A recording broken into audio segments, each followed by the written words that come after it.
So I decided I wanted to do something about it. And I wrote a piece for Don't Divide Us, which was put online. And quite by coincidence, a colleague of mine mentioned this to Val Thomas, who is the editor of Cynical Therapies, and said, why don't you get in touch with Carole and see if she'll write this chapter for you? So Val did, and I was delighted to do it. But what was also even more delightful, actually, was to work with Dr. Dina Macmillan, who is an absolute... I mean, you should get her on your podcast. She is amazing. I would love to. She is amazing, Ryan. She and I contacted each other because we were both writing on critical race theory. And I said to her, look, I've got this idea that I want to treat critical race theory as if they're a person and put them in the therapist's chair. This is what I wanted to do, so that you can actually begin to see their thinking and how harmful potentially it is, both to a person who thinks that way and to all their relationships.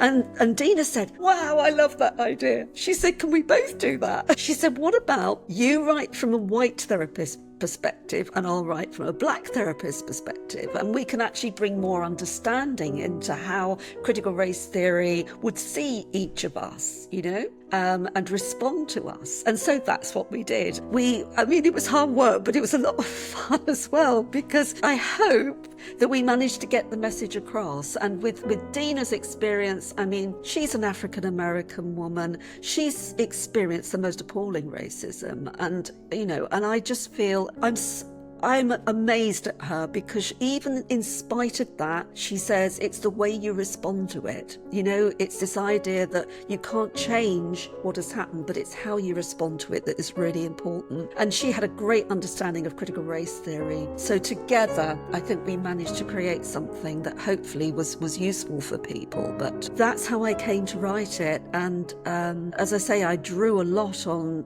Lukianoff and Haidt, because I think they absolutely nailed it, this idea of reverse CBT, where all the ways of thinking, the cognitive distortions, that are played out, this is part of the way that critical social justice encourages people to think. And it's unhealthy. It's linked with anxiety and depression.